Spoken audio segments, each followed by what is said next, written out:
మదనపల్లి పరిసర ప్రాంతాల్లో ఆ పరిసర ఏరియాస్ మొత్తంలో కూడా గవర్నమెంట్ రెవెన్యూ ల్యాండ్ భారీ ఎత్తున రికార్డులు తారుమారు చేసిన తర్వాత రియల్ ఎస్టేట్ వెంచర్స్కి వాళ్ళకి అనుకూలమైన రియల్ ఎస్టేట్ వెంచర్స్కి ఇచ్చి వెంచర్స్గా మార్చి భారీ ఎత్తున లబ్ధి పొందినట్టుగా వెలుగులోకి వచ్చింది.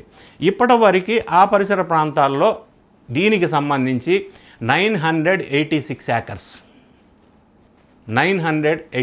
ఏకర్స్ కబ్జాకి గురైందని ఈయన సపోర్ట్ తోటి రియల్ ఎస్టేట్ వెంచర్స్గా మార్చి భారీ లబ్ధి పొందారు అని తెలియవచ్చింది.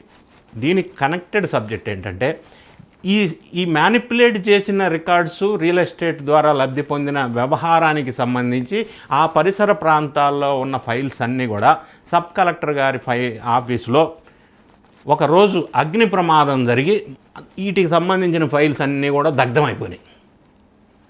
అది ఎందుకు జరిగింది, ఎలా జరిగింది అనేది ఇన్వెస్టిగేషన్ జరుగుతూ ఉంది.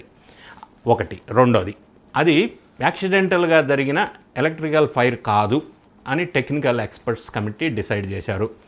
దానికి సంబంధించిన మనుషుల్ని 1, 2, 3, 4 పట్టుకున్నారు, విచారణ చేశారు.